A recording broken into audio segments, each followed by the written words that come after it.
Alors, on va démarrer la table ronde 2, qui s'intitule «La résidence comme laboratoire de recherche dont la modération est assurée par Jens-Emil Senwald». Alors, pendant que vous montez me rejoindre, je présente Jens-Emil.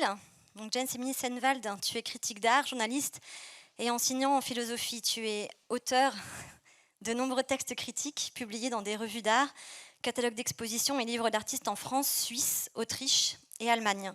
Tu es lauréat du prix 2016 de l'AICA France.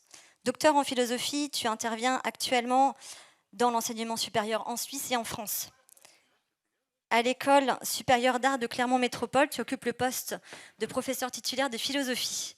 En tant que commissaire, tu as organisé plus de 30 expositions dans ton Project Room Café au lit, un lieu de logement et d'exposition. Bonne table ronde. Merci beaucoup.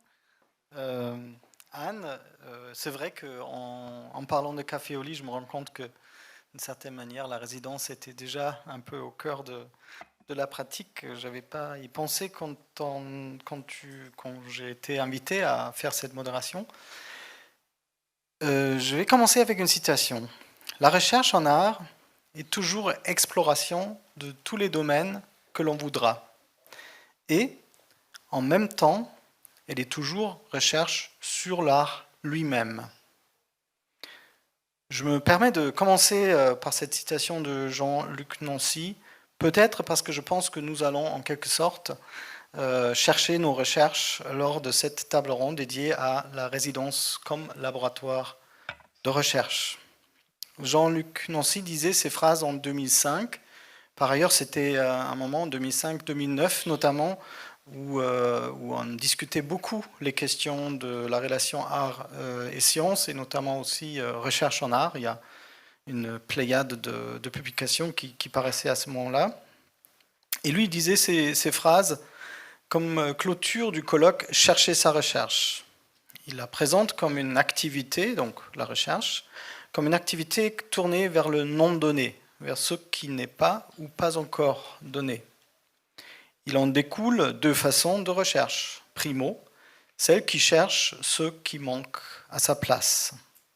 Et deuxio, celle qui s'occupe du, et là je cite à nouveau, non donné, qui ne manque pas vraiment à sa place, parce qu'il n'a pas de place déterminée, mais il est ce qui peut venir à n'importe quelle place, ou même ce qui peut ouvrir une place.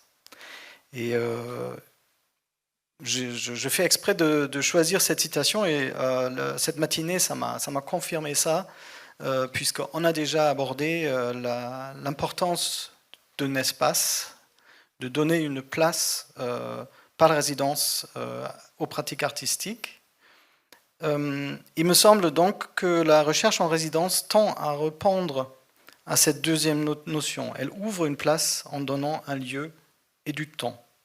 Et en donnant du temps et du lieu, les résidences deviennent plus que des conditions pour la recherche, comme on pourrait penser un laboratoire, et là je fais encore référence au titre de cette table ronde. Donc les résidences deviennent plus que des conditions pour la recherche, elles sont des milieux ouvrant à la réflexion, la production et l'interrogation vers ce que fait l'art, ce qu'il produit, mais aussi ce qui le rend possible.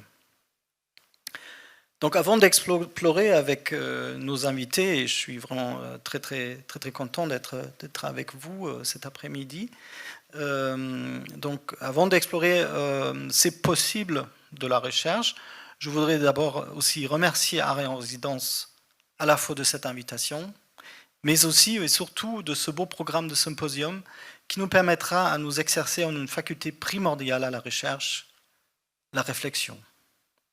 Reflecting Residencies, il invite, pour reprendre la tournure, à la recherche sur la résidence elle-même.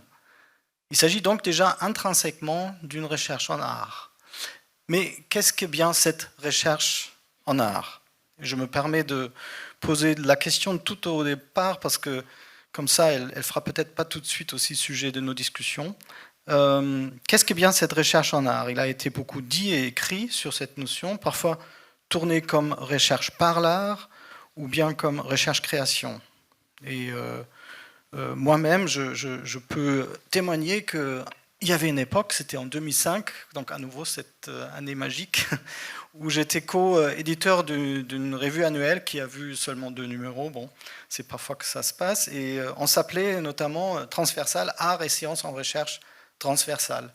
Et c'était un projet qu'on a monté notamment pour explorer aussi les possibilités de croisement entre art et recherche scientifique dans l'espace européen et par rapport à la question de l'Europe. Donc juste pour dire que il a été beaucoup écrit aussi sur qu'est-ce que c'est la recherche en art ou la recherche par l'art. Aujourd'hui, par cette table ronde, je proposerai que nous allons, en présentant différentes approches à la recherche, plutôt parler de ce que pratique l'art en résidence. Car nous sommes d'accord, je pense, que, mais aussi on peut en discuter par ailleurs, l'art c'est de la recherche. En discutant un peu en amont avec tout le monde me l'a un peu confirmé, l'art en tant que tel est déjà de la recherche. Donc il sera intéressant d'apprendre un peu quelles conditions et environnements sont créés pour qu'elle puisse se épanouir.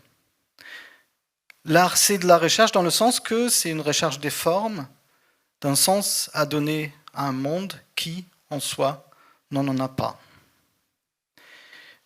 Donc, quand nous parlons ici de la recherche en résidence, nous nous référons par le choix de nos invités, que je vais présenter aussitôt, à ce que l'on donne à la recherche, mais aussi à la pratique de la recherche, le fait de chercher des solutions, des formes.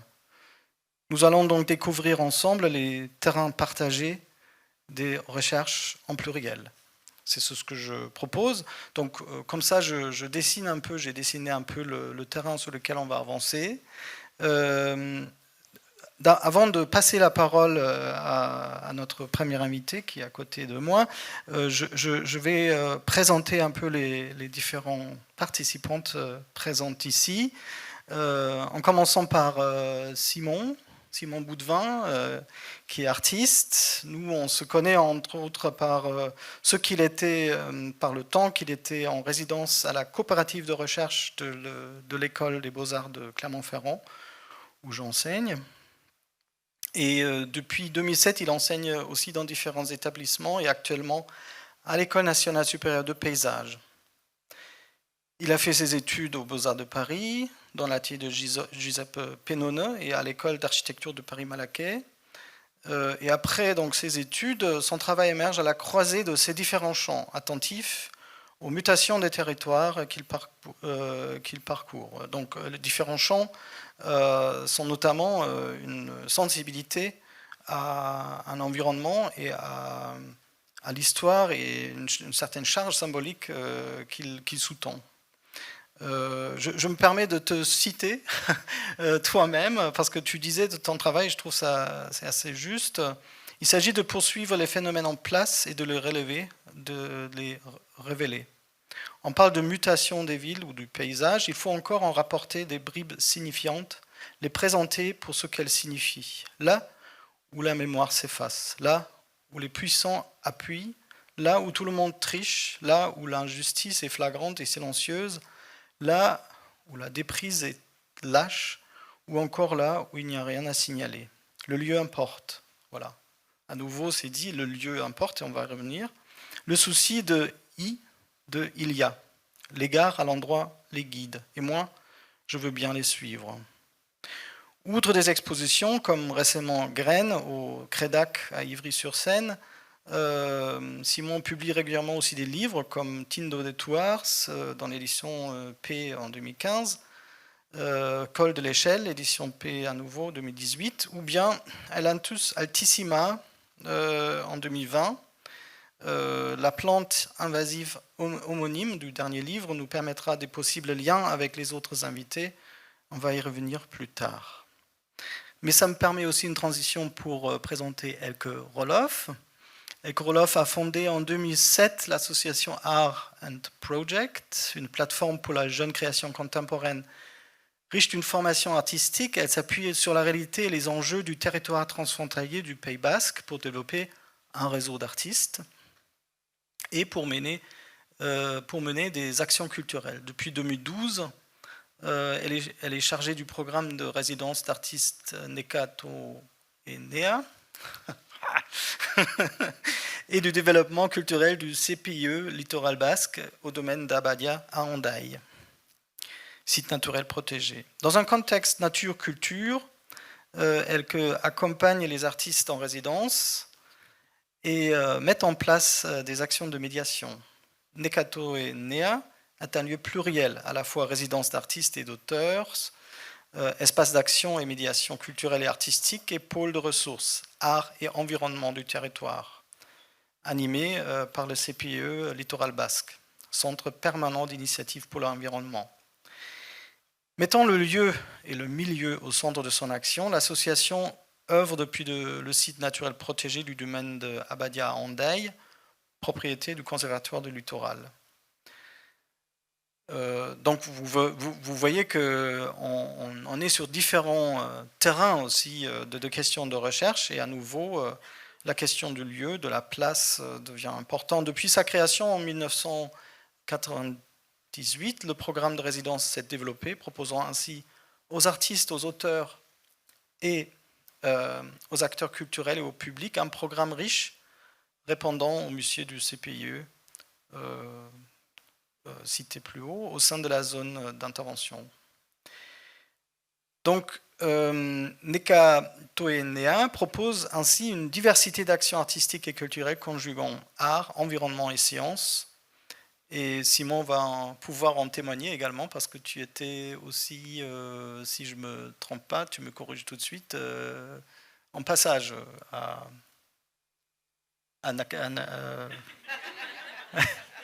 il y avait une collaboration à un moment donné. De toute manière, le nom apparaît sur le site. On va dire.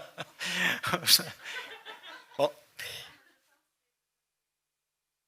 Oui, qui font ça. Ouais, c'est vrai. C'est le lien que c'est plutôt la plante invasive, tout à fait. Pardon. C'est exactement ça. C'est les racines souterraines qu'on va développer. Oui. Pardon. Donc, je passe. Oui.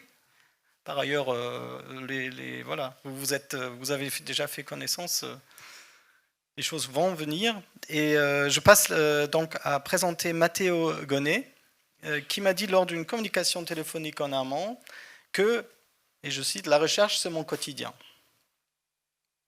Et il a dit ailleurs, dans un autre contexte, on m'a dit qu'il fallait que je choisisse entre une carrière artistique et le métier de souffleur.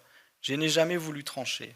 En fait, Matteo Gonnet est un passionné du verre, travailleur sensible du verre depuis l'âge de 14 ans, chalumiste en Allemagne, puis compagnon. Il a parcouru l'Europe pendant 5 ans d'atelier en atelier. En 1980, après un diplôme Bachelor of Fine Art à la Gerrit Rietveld Academy d'Amsterdam, il rejoint le CIRVA, Centre international de recherche sur le verre et les arts, à Marseille. Et là, il y a un point de rencontre qui s'est fait tout à l'heure.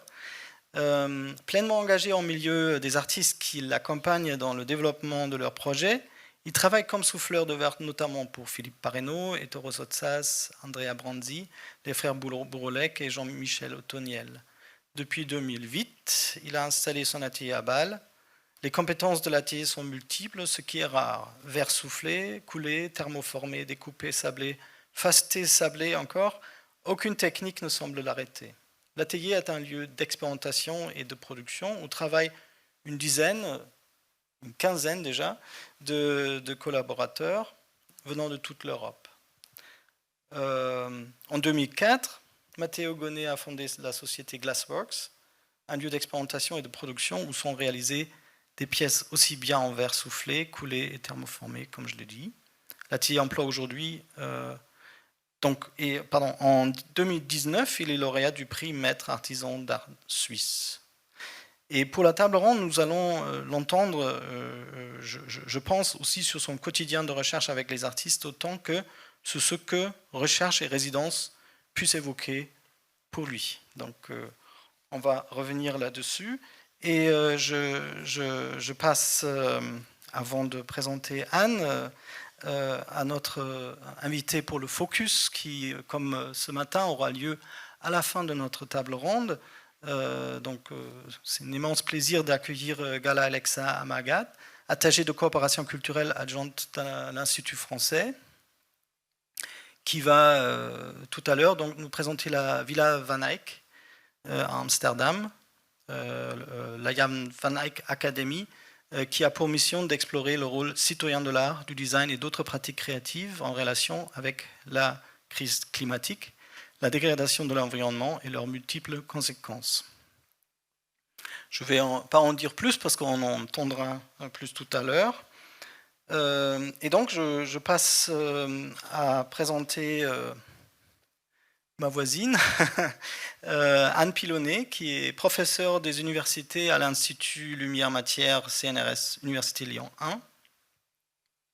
Et je sais grâce à nos échanges au préalable qu'elle se retrouve dans des termes comme ouverture, donner place à, ou bien eutuché. Eutuché, le terme grec pour dire que l'on trouve par bonne chance, par bonheur, et par bonne rencontre par ailleurs. Depuis de nombreuses années, Anne Pilonnet développe des relations entre le milieu universitaire et les arts. Elle a co-initié le programme de formation interdisciplinaire MACSUP en 2017, qui est piloté par un comité issu du Musée d'art contemporain de Lyon et des établissements supérieurs de Lyon. MACSUP est un programme académique de recherche-création avec la participation d'étudiantes et d'universitaires d'une grande variété de disciplines, sciences humaines et formelles. Les artistes choisis à intégrer ce programme présentent des pratiques très différentes, mais qui ouvrent toujours vers une participation publique. L'objectif de MACSUP est de faire vivre l'expérience de la création et de la recherche. Il me semble que ça résonne un peu pour toutes les intervenantes. À travers des protocoles et des méthodes qui incluent hasard, liberté et différents champs de connaissances. C'est l'expérimentation du processus qui est le sujet. Il est question de contamination entre participants plutôt que d'enseignement. Une restitution au grand public est mise en œuvre chaque année. Et depuis cette année, MACSUP étant à l'international avec une première collaboration avec Montréal. Peut-être tu vas en parler tout à l'heure. Donc, outre cette activité, c'est un protocole artistique contemporain particulier qu'elle a co-inventé et publié avec son équipe de recherche, qui m'a particulièrement intéressé pour notre discussion et qui m'a permis une transition, une ouverture vers cette question de qu'est-ce que c'est que cette recherche. Il s'agit d'une couleur structurelle, non pigmentaire, bleue, celle du ciel. Anne Pilonnet poursuit actuellement l'exploration de cette matière-lumière pour répondre à des enjeux aussi bien scientifiques, culturels qu'écologiques. Donc, je t'invite, je crois, on se tutoie, à nous en parler, notamment en vue de la question de la recherche et en son lien avec l'art. J'ai notamment pas mentionné la collaboratrice artiste avec laquelle tu l'as développée. Je te passe la parole, merci. Du coup, je commence par le bleu. Effectivement, je suis chercheuse. Le programme MACSUP est dans un copil plus global et toute la recherche que j'ai développée autour de ce bleu du ciel, c'est plutôt avec une artiste qui est Anne Goyer, qui est dans la salle.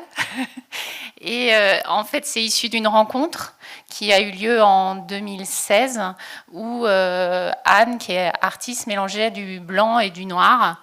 Noir étant du bitume et le blanc de la craie, et qui produisait du bleu, sans bien savoir pourquoi. Et du coup est né moi je lui ai dit viens au labo, moi je suis spécialiste de l'interaction lumière-matière, et j'ai dit je vais bien arriver à comprendre pourquoi ça fait bleu, en ayant un petit doute quand même si c'était vraiment bleu, parce qu'au début c'était quand même assez clair. Et au fur et à mesure, on est arrivé à... En fait, c'est la même couleur que le ciel ou les yeux bleus ou certains papillons. En fait, c'est simplement la diffusion de la lumière dans les toutes petites particules de l'atmosphère, si l'atmosphère est suffisamment épais, qui permet de diffuser le bleu et pas les autres couleurs.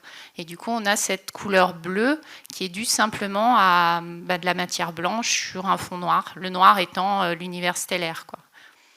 Et elle, en fait, l'univers stellaire, c'était pas l'univers stellaire, c'était le bitume. Et le blanc, enfin les molécules, c'était de la craie blanche, en fait. Et tout ça, on est arrivé à mettre en place. Alors, ça a été beaucoup de discussions. Je lui ai laissé sa pratique artistique. C'est-à-dire, je n'ai pas voulu, au début, sélectionner les pigments ni rien. J'ai voulu la laisser rechercher et reproduire ce bleu jusqu'à obtenir les derniers bleus qui sont vraiment très, très bleus. Et ça nous a amené, moi je suis chercheuse à la base, donc tout de suite je me suis dit c'est pas possible qu'il n'y ait que Anne qui est capable de le faire. Et du coup, ça nous a interrogés sur l'histoire de l'art et en particulier à toute l'époque où il n'y avait pas de pigment bleu, où le pigment bleu était très cher. Et du coup, on a travaillé avec un historien de l'art qui a permis au fait de mettre en évidence que des peintres plus anciens de la Renaissance qui utilisaient des systèmes multicouches assez complexes, comme Léonard, Vermeer, auraient produit du bleu à l'aide de cette même technique. Sauf qu'il y a des chances que c'est vieilli et qu'on ne voit plus le bleu. Comme la jeune fille à la perle, c'est possible qu'elle ait des yeux bleus, en fait. C'est ça que, voilà. Tout ça nous a amené à ça. Et puis, ces dernières années, j'ai quand même, quand Anne est enfin reproduit ces bleus magnifiques, on a déposé un brevet sur la couleur pour créer une start-up afin de la financer aussi, parce que c'est une artiste. Donc, elle avait besoin aussi de moyens. Donc, on a développé en fait des matériaux. Enfin, on a un objet précieux où à l'intérieur, on intègre ce savoir-faire pour des applications dans le domaine plutôt du luxe, quoi. Et ça, c'est la voie économique qu'on a développée pour essayer de financer sa pratique. Et d'un autre côté, j'ai développé aussi des matériaux par des processus chimiques en utilisant les mêmes types de techniques pour produire des verres bleus, mais sans l'usage de pigments, en fait. Voilà. Donc, c'est parti d'une rencontre et ça a tissé des liens de l'histoire de l'art à la chimie, à la physique, à l'écologie, enfin, voilà. Donc ça, c'est le bleu. Voilà, on est à cet endroit de Tuché que j'ai cité tout à l'heure, la belle rencontre. En même temps, avec MaxSup, vous cherchez également à provoquer ce genre de rencontre. Voilà, alors MaxSup, c'est un projet qui est né à peu près aux mêmes périodes. Le projet, l'idée, c'est qu'on invite un artiste et qu'on a des chercheurs, des enseignants-chercheurs qui ont envie de venir, ou des chercheurs qui ont envie de venir, et des étudiants. Ça fait un groupe à peu près de 15 à 20 personnes. Et l'artiste arrive et on ne lui demande pas de projet, on lui demande juste de venir et de partager ensemble 7 ateliers de 3 heures. Enfin, on l'a calibré pour que ça fonctionne. Parce qu'il n'y a pas que le lieu, là, il y a aussi la temporalité pour avoir tout le monde ensemble. Et à la fin, le musée d'art contemporain nous offre la possibilité de faire une restitution au milieu de ces salles. Et du coup, on propose au public une restitution de ce qu'on a vécu. Et là, c'est vraiment pas le chercheur pour l'artiste, ni l'artiste pour le chercheur. On essaye vraiment d'expérimenter ensemble la recherche. En fait, c'est parti d'une idée que souvent les projets art sciences, c'était des scientifiques qui aidaient technologiquement des artistes. Or, moi, je ne suis pas très techno parce que je suis vraiment chercheuse fondamentale. Et à l'inverse, soit c'était des artistes qui promouvaient les sciences qui étaient faites dans les labos. Et pareil, c'est un peu dommage de ne pas complètement imaginer autre chose ensemble, quoi. Et du coup, ces process ont amené effectivement d'autres projets beaucoup plus longs. Parce que là, les projets durent 1 an, mais des artistes et des scientifiques ont perduré sur des thèmes. Oui, il serait peut-être intéressant aussi de justement ramener cette question de l'espace donné, le temps donné, créer un cadre qui permet une certaine recherche, mais qui permet également une certaine désordre, un hors-contrôle, pour justement que ça flotte, pour revenir sur ce que je citais tout à l'heure, que c'est le nom de données qui ne manque pas à sa place, qui n'a même pas de place déterminée. Pour qu'on puisse expérimenter ça, il faut du temps, et il faut un cadre pour ça. Donc, là, c'est sûr, effectivement, on a voulu, parce que nous, en tant que chercheurs, le temps court, comme ça a été évoqué ce matin, quelque chose sur 1 mois, c'est pas possible, on n'a pas le temps de gamberger assez, je pense. Donc du coup, les 7 ateliers, c'était effectivement étalé de octobre à mars, avec un artiste. Alors au début, on a pris des artistes lyonnais pour des questions financières, on payait l'artiste, mais au moins ça évitait qu'il ait en plus des transports. Maintenant, on arrive à les subventionner pour qu'ils viennent sur place. Mais l'idée, c'est vraiment que le temps soit long et que du coup, il y a des moments même, on ne sait plus trop ce qu'on va faire en fait. Donc des moments où, comme dans la vraie recherche, quoi, on a des doutes, on se dit est-ce que c'est la bonne voie? Et à la fin, cette idée de restitution dans un musée d'art contemporain, c'est quand même un vrai coup de de speed, parce que les étudiants d'un seul coup se rendent compte que bon, il faut faire quelque chose. Et alors c'est pas une œuvre d'art, c'est vraiment une restitution, c'est vivre quelque chose avec le public. Ça peut être infuser des paroles dans le musée, ça peut être créer des ateliers, ça peut être voilà, différents process. En tout cas, ça peut être des œuvres d'art. Et ça, c'est vrai que ça booste à la fin pour créer quelque chose. Et le détail, c'est que les étudiants sont tous sauf artistes, parce que le musée avait cette idée que, alors l'art contemporain, alors là on n'est qu'avec des gens d'art contemporain, mais l'art contemporain pour beaucoup d'étudiants, et en particulier l'étudiant scientifique, il ne se sent pas légitime. En fait, il ne sait même pas s'il peut venir voir. Il y en a qui ne sont jamais rentrés dans un musée d'art contemporain. Autant les beaux-arts, oui, mais pas l'art contemporain. Et donc l'idée, c'était justement de ne pas mélanger, c'est-à-dire qu'on n'a pris que des étudiants multidisciplines, de la philosophie au numérique, mécanique, n'importe, mais pas d'artistes pour qu'ils se sentent encore plus libres de dégager quelque chose, en fait. Voilà. Après, on pourrait essayer, mais on ne l'a pas fait. Oui, en fait, un peu comme champ de questionnement possible pour cette table ronde, j'avais dessiné 3 champs, c'est un peu conditions et expérimentation, méthode et façon de faire, et puis finalité et partage. La finalité est déjà aussi venue à travers de cette question de start-up et donc question aussi de financement. On va peut-être en parler un peu plus tard. Je profite de cette question de donner le temps pour passer la parole ou pour poser une question à Simon. On dirait qu'il y a une parenté entre les démarches de recherche et connaissant justement le projet que tu as monté, enfin que tu as poursuivi à Clermont-Ferrand sur les landes sauvages, c'est un projet qui a duré 10 ans. Il faut de longue haleine, il faut du temps. Et je crois que des résidences ont joué un rôle assez important là-dessus. Peut-être tu veux répondre là-dessus. Oui, alors le cas de Clermont-Ferrand est assez particulier puisque c'était un labo et plutôt une résidence finalement d'écriture et loin du territoire que j'ai exploré pendant 10 ans. Mais par où commencer? Tu as déjà introduit en disant que je travaillais sur les territoires. En effet, on pourrait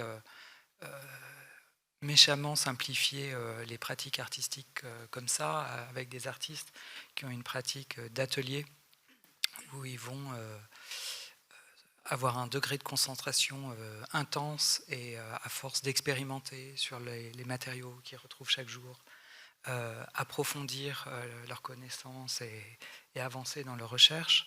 Et puis il y aurait des artistes qui travaillent dehors, peut-être comme les photographes ou autres, et qui vont documenter davantage la variété du monde et développer un degré d'attention à ce qu'ils vont relever à l'extérieur. Donc moi, je ferais plutôt partie de cette famille-là. Ensuite, une démarche de recherche. Déjà, j'essaie dans la pratique d'être artiste en dehors de la galerie, c'est-à-dire dans les collaborations avec des architectes, avec des graphistes, des éditeurs, dans l'enseignement. Et ça, c'est quelque chose qui m'intéresse beaucoup, de réfléchir à un mode de production qui soit autre que celui du travail d'atelier, justement, de la conception, de la production, de la recherche, éventuellement d'un espace d'exposition et des questions de stockage et de vente ou de pas vente, mais pour être artiste au quotidien avec les gens que je côtoie, quel que soit leur métier et quels que soient les enjeux territoriaux que je peux rencontrer. Pour revenir sur les lentes et cette recherche longue, finalement, c'est la seule que je n'ai pas faite dans le cadre d'une résidence au départ, puisque c'est un relevé que j'ai réalisé autour de chez moi, entre Bagnolet et Montreuil, justement parce que je répondais la plupart du temps à des contextes de résidence, pour en parler peut-être, pour avoir fait la résidence de Noisy-le-Sec, enfin de nombreuses différentes résidences institutionnelles ou improvisées. On pourrait aussi peut-être en parler quand des contextes d'exposition ou de recherche nécessitent à ce qu'on improvise un cas de résidence. Par exemple, avec j'avais une bourse de l'Institut français pour travailler à Hanoï sur une résidence que je m'étais inventée quelque part.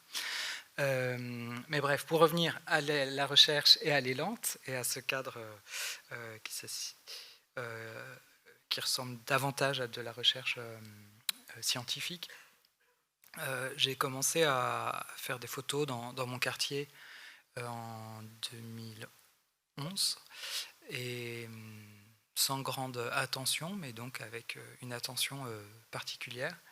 Et apparaissaient régulièrement des arbres sur les clichés et que je revisitais, que je localisais, cartographiais pour en suivre l'évolution.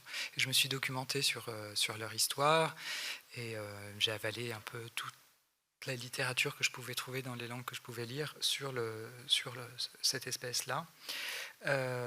Pour finalement devenir malgré moi un spécialiste sans être écologue. Et peut-être que c'était justement là un avantage, c'est que je pouvais lire toute forme de littérature, allant de la science-fiction, en voyant l'apparition de cet arbre dans la littérature scientifique ou non. Et poursuivre le regard qui changeait sur cette plante, qui est un arbre considéré comme une espèce exotique envahissante, enfin ce qu'on considère comme tel, et finalement produire un écrit en effet scientifique. Je me suis... alors j'ai invité on a invité avec les éditions B42 qui ont publié ce livre, on a invité une écologue spécialiste du territoire de la Seine-Saint-Denis et des écosystèmes urbains. Mais finalement, j'ai aussi fourni un texte scientifique. Je me suis longuement posé la question si j'étais légitime à faire ce texte-là. C'est la lecture de Objectivité de Lorraine Daston et Peter Gallison qui m'a réconforté là-dedans, en disant que historiquement, des artistes contribuaient à la recherche scientifique en produisant une iconographie ad hoc, en botanique, ou même dans d'autres domaines. Il parle de cristallographie dans ce livre-là. Là, je viens de faire un autre livre sur les roches du Lutétien et les fossiles, donc la roche qui servait à la construction des immeubles haussmanniens au XIXe siècle, et les fossiles qu'on y trouve dans cette strate géologique, et spécifiquement dans l'Oise. Le livre de référence sur la connaissance de ces fossiles est signé par Kosman et Pissarro. J'ai regardé un petit peu, c'est intéressant. Kosman, c'est un ingénieur des chemins de fer, donc, qui coupait dans le relief pour tracer les lignes de chemin de fer et qui s'émerveillait de voir quels fossiles on pouvait y trouver, mais fils de 2 artistes. Et Pissarro, certainement de la famille des Pissarro. Et donc, il y a une attention aux choses et au monde qui est présente du côté, en effet, dans le regard des artistes qui parfois contribuent à la recherche scientifique comme ça. Oui, j'allais presque dire que c'est là aussi où méthodologiquement les deux champs se rencontrent, parce qu'il s'agit de développer une sensibilité, un regard ouvert à des choses qu'on parfois ne voit pas dans le quotidien, et puis après aussi à se permettre d'aller jusqu'au bout de cette remarque ou de ce qu'on voit et dont on n'a pas tout de suite une explication. Et c'est peut-être cet endroit-là, donc cet endroit méthodologique, qui faisait qu'autour des années 2000, même bien avant, mais il y avait un intérêt accru, outre les conditions institutionnelles qui jouaient aussi, que les deux champs se sont rapprochés parce qu'une certaine manière, ça libérait du côté de l'université, je parle sous ton contrôle, des possibilités de recherche qui semblaient devenues difficiles dans un système universitaire assez structuré. Et puis de l'autre côté, notamment dans les écoles d'art qui ont monté leur département de recherche, ça permettait également de penser la pratique artistique autrement, ouvert vers le monde. Ce que je disais tout à l'heure, que d'une certaine manière, il s'agit de trouver des formes, certes, mais des formes qui donnent sens. Moi, je trouve justement le projet d'Alantus, c'est un très bon exemple. Après, tu as toi-même mentionné le projet Ornement réalisé en 2016 dans les faubourgs de... Et là, dans les faubourgs de Hanoï. Peut-être tu veux revenir là-dessus parce que c'est une toute autre... Là, on n'est plus dans la nature. On va revenir sur la nature parce que j'ai déjà créé des racines vers Hendaye, mais peut-être avant Hendaye, Hanoï. Non, mais c'est la même curiosité par rapport à la variété du monde. C'est Baptiste Morisot qui commence souvent les plateaux radio en disant qu'il trouve triste le fait que les enfants arrivent à identifier plein de modèles de voitures et pas les arbres. Moi, ça me rassure. Parce qu'en fait, c'est le même œil aguerri à distinguer des infimes différences. En plus, entre les nouveaux modèles de voitures, je ne vois vraiment aucune différence. Et donc, c'est juste on peut être triste de voir que les enfants grandissent dans un milieu plutôt carrossé que vert, mais c'est une autre question. En tout cas, leur regard est toujours aussi pertinent. Hanoï. Donc oui, c'est un relevé. Mais pour faire un atlas d'ornement, comme il y avait les grammaires d'ornement de Owen Jones ou d'autres atlas d'ornementation par Jules Bourgoin dans l'histoire de l'art, il s'agissait de faire un atlas d'ornement plutôt modeste, en me limitant à deux quartiers, enfin à un quartier étendu dans la périphérie, enfin côté est de la ville d'Hanoï. C'est une chose sur la recherche et le lien à l'université et puis la question de la recherche en art dans les écoles d'art que tu mentionnais. Moi, ça m'a beaucoup interrogé. Il y a eu, depuis le début des années 2000, des écrits, pas mal de discussions. On a fait des réunions sur ces questions-là, savoir ce qu'était que la recherche en art et qu'est-ce que c'était que ces thèses en création. Et c'est sûr qu'il y a un moyen pour les artistes dans un milieu qui est structuré autour de leur nom d'auteur à s'approprier beaucoup de choses et à emprunter des méthodes scientifiques ou à les mimer ou à les rejouer différemment. Moi, j'ai tout de suite essayé de voir les choses différemment. C'est pas comment je peux faire de la recherche la matière de mon travail artistique, mais comment je peux contribuer avec mes moyens à des questionnements que d'autres chercheurs vont partager, quoi.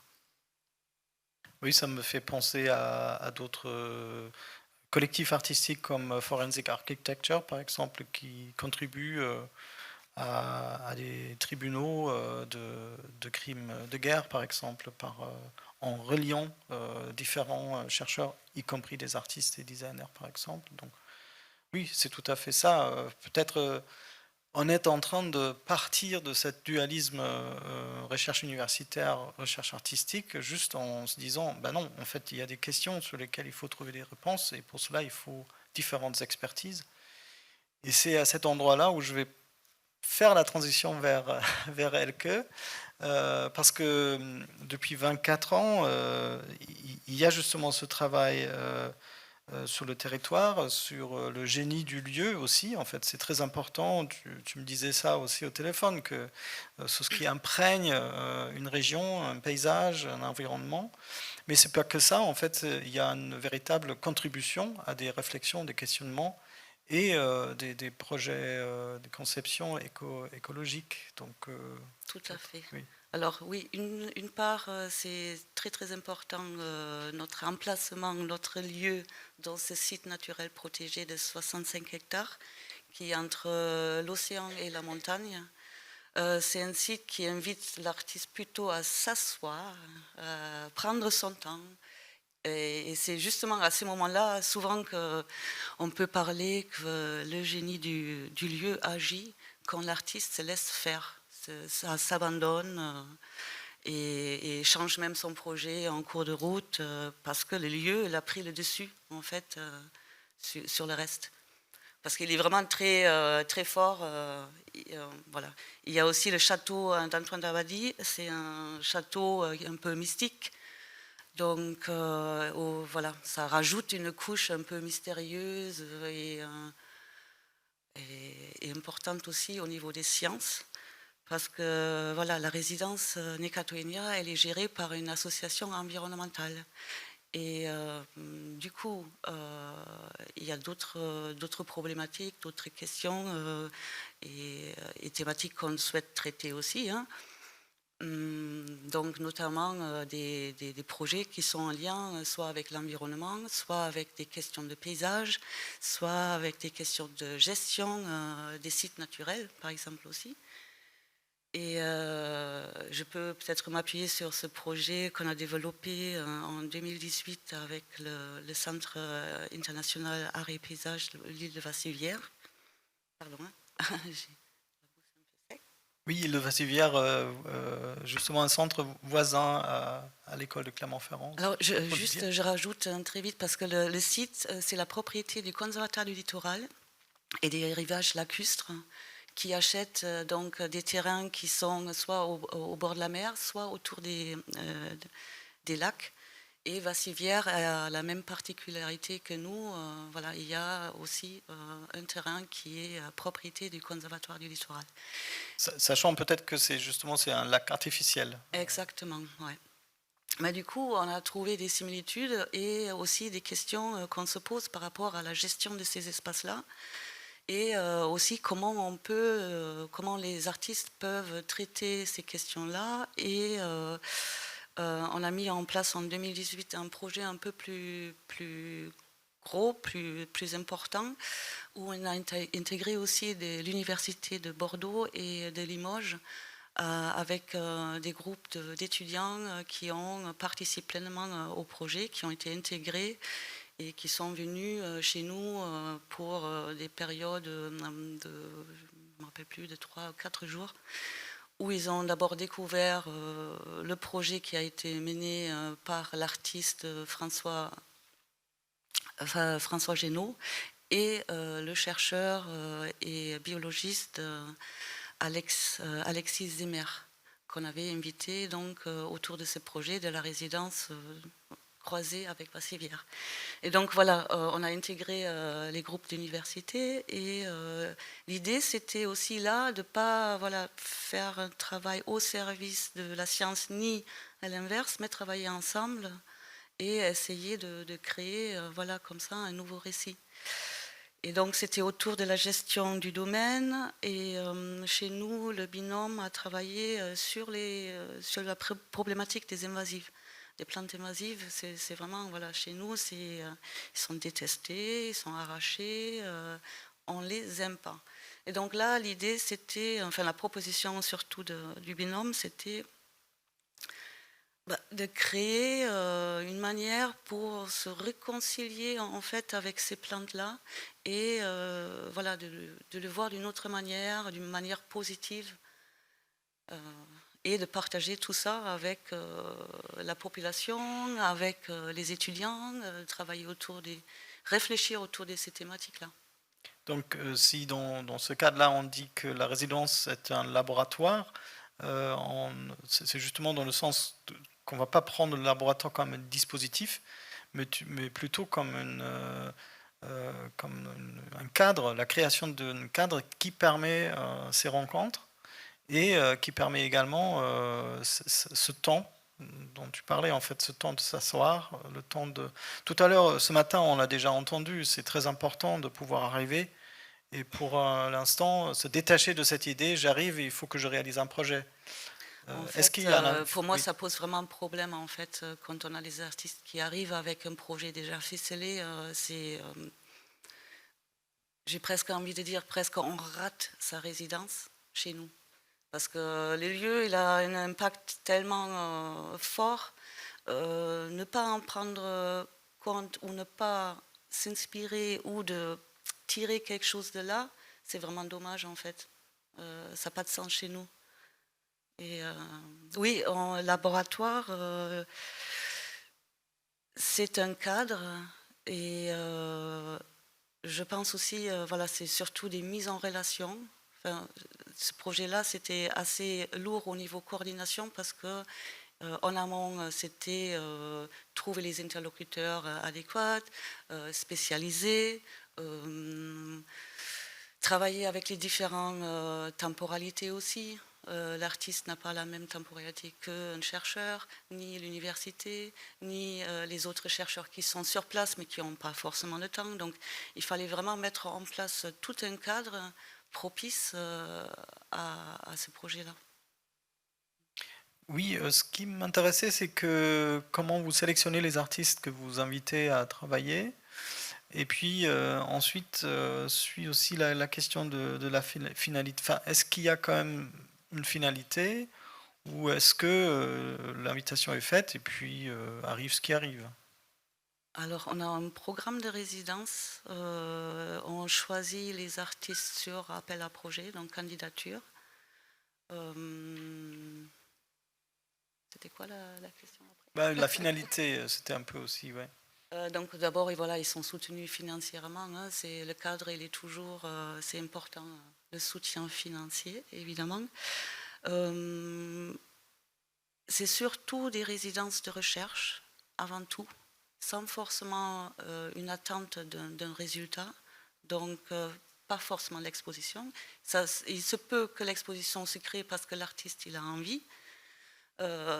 Et on trouve des partenaires aussi, hein, parce qu'on n'a pas de lieu en fait d'exposition réelle. C'est vraiment un lieu de travail, c'est une ferme. On a 2 appartements, des ateliers. J'ai mon bureau là-dedans aussi. On est à la campagne, hein, on n'est pas voilà.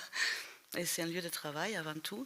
Donc les restitutions, c'est souvent des formes assez légères finalement qu'on fait soit dans l'atelier, soit avec un partenaire quand c'est un peu plus important. Donc, d'une certaine manière, pour revenir sur cette question de la méthodologie, et sur ce qu'on disait au départ, que dans une résidence de recherche, on cherche aussi sa recherche, ou peut-être la recherche. Donc, c'est ce que pourrait être une recherche par l'art. Ça me permet peut-être de faire une transition vers Mathéo, parce que, comme tu disais, la recherche, c'est ton quotidien. Il s'agit également à chaque projet nouveau, à chaque proposition, collaboration avec un artiste, il s'agit de trouver d'abord, et donc de chercher, de faire une recherche, une méthodologie, et puis après aussi de concrétiser un projet. Peut-être tu as envie de partager un peu du quotidien de ton travail. Alors effectivement, par rapport aux différents témoignages, je pense qu'une grosse différence de ma réalité, c'est le rapport économique en fait que j'ai avec la fabrication. Donc j'ai monté cette entreprise en 2004 et donc on est monté petit à petit. Aujourd'hui, on a une assez grosse structure, mais évidemment la particularité, c'est qu'on doit pouvoir financer l'intégralité de l'atelier, des salaires, des frais divers et variés, à travers la commande emmenée par le créateur ou un architecte. Enfin, on travaille principalement pour des artistes, mais au sens large du terme, des créateurs, on va dire. Donc, effectivement, ça donne une dynamique peut-être un peu différente. Après, c'est un cadre comme un autre. On est aussi dans un outil, une fabrication qui est chère. Donc, on va dire, il y a énormément de questions Enfin, le rapport économique est extrêmement fort, clairement. Ensuite, la dynamique de création. Enfin, je vais essayer de donner un petit cadre, on va dire. Donc, on est spécialisé dans les métiers du verre traditionnels, donc ça demande une grosse infrastructure. On est sur à peu près 1000 mètres carrés d'atelier avec des fours qui tournent 24 heures sur 24, 7 jours sur 7. Donc, on a un rapport à l'énergie, on a un rapport au personnel, aux travailleurs. Donc, ce sont des artisans, on a besoin de personnel qualifié. On dit qu'il faut à peu près une dizaine d'années pour former un artisan. Donc, tout ça, c'est un cadre qui est disons, pas très spontanée, voilà, qui demande beaucoup d'organisation, de logistique. Ensuite, évidemment, on est sur un métier qui est à peu près, enfin le verre soufflé, on dit 2000 ans à peu près, verre coulé plus ancien, mais donc on est sur un métier de tradition, donc c'était d'ailleurs l'intérêt que j'ai eu au départ d'apprendre ce métier. Donc on va dire l'innovation dans un métier qui se travaille depuis 2000 ans est à nouveau aussi un petit peu presque prétentieuse à partir d'un certain moment. Comment inventer quelque chose avec un matériau aussi traditionnel? Mais effectivement, le travail avec un créateur, pour nous, est vraiment l'intérêt finalement, parce que reproduire ou refabriquer des choses qui ont été faites depuis traditionnellement, ça peut avoir un intérêt économique ou un intérêt de qualité ou de tradition, mais clairement le côté agréable, intéressant, c'est l'innovation, le développement de projets. Et évidemment, on le trouve clairement auprès de créateurs. Donc j'ai la chance ensuite d'avoir rencontré différents créateurs, plutôt des gens qui sont devenus d'ailleurs connus entre-temps, mais depuis une vingtaine d'années. Donc je travaille avec des créateurs depuis 20 ans de manière régulière. Donc ça permet aussi d'atteindre un niveau de dialogue et peut-être aussi de réalisation forcément différent que si on est dans un cadre one shot ou une fabrication comme ça de quelques mois, quelques semaines. Alors tout ça encore une fois est un peu lourd et un peu pesant et il faut avoir le cadre économique derrière pour supporter tout ça. Mais enfin en gros je m'estime très chanceux de pouvoir participer à un processus de création dans un tel cadre. Donc moi je fabrique plus beaucoup avec mes mains, mais j'essaye déjà de regarder que toute cette organisation ne se dérègle pas, mais évidemment aussi de pouvoir traduire le langage d'un créateur que je connais, qui est du coup quelqu'un avec qui j'ai une relation plutôt intime, on va dire, après toutes ces années, donc, et la traduire aux personnes qui vont fabriquer. Maintenant, aujourd'hui, ce qui se passe, c'est que parfois, à travers des malentendus, on obtient quelque chose de plus intéressant. Donc, il faut rester assez humble, on va dire, devant cette relation.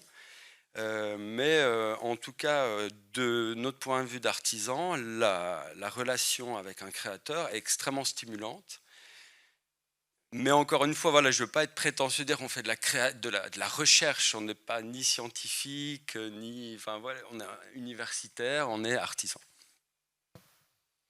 Oui, en même temps, ce qui est au cœur justement de ce métier, c'est l'investissement du corps, des gestes, qui se développe au long des années par une expérience, affûtée donc par une expérience quotidienne avec la matière. On parle par ailleurs aussi de tacit knowledge, donc de la connaissance tacite qui s'accumule par une expérience, mais qu'on cherche par ailleurs à explorer, exploiter assez fortement, parce qu'on a compris que certaines entreprises fonctionnent extrêmement bien parce qu'il y a une grande capital de connaissances tacites.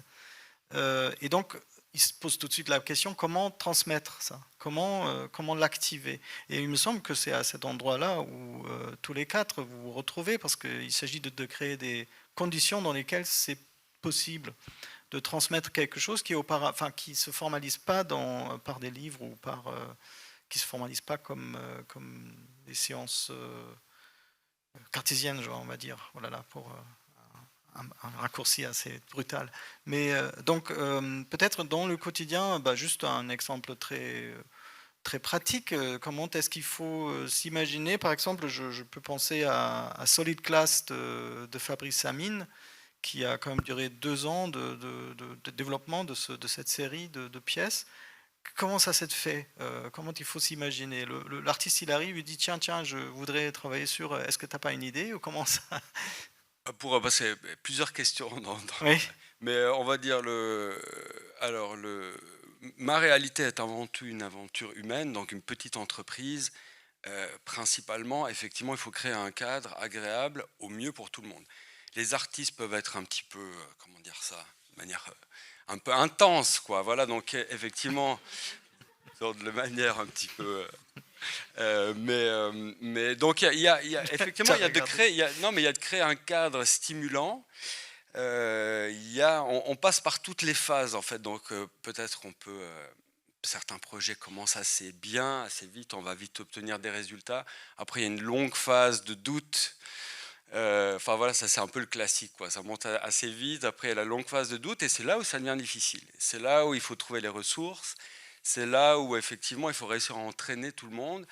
Et c'est là où certainement aussi on va plus compter nos heures et on travaille quand même hors cadre. Donc forcément, quelqu'un qui veut travailler au-delà du rapport économique, mais dans un cadre de temps. Enfin, dans ma réalité, c'est pas possible. Et effectivement, les personnes qui travaillent avec moi, ça peut être vite envahissant. Donc aujourd'hui, c'est un peu la mode de travailler à 80%, 60%. Donc on a un petit peu. Non, mais c'est intéressant. Le monde évolue, change.